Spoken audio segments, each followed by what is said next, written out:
To fix an Xfinity router blinking orange, it is essential to understand the meaning behind the blinking light. The blinking orange light on your Xfinity router typically indicates a problem with the connection or the router itself. First, restart your router by unplugging the power cord, waiting for a few seconds, and plugging it back in. This simple step can often resolve connectivity issues.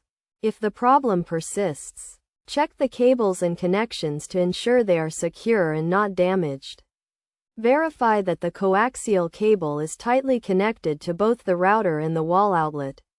Next, check for any outages in your area by visiting the Xfinity website or using the Xfinity app. If there is an outage, wait until the issue is resolved. Another possible cause of the blinking orange light is a firmware issue.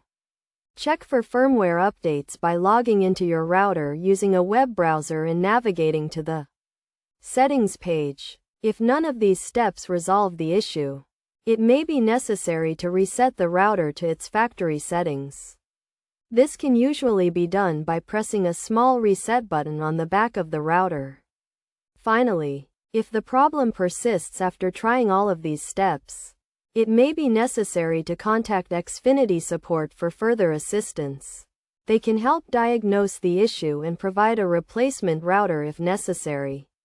By following these steps, you should be able to resolve the issue with your Xfinity router blinking orange and get your internet connection up and running smoothly. Remember to always check the physical connections and cables first, as these are often the cause of the problem.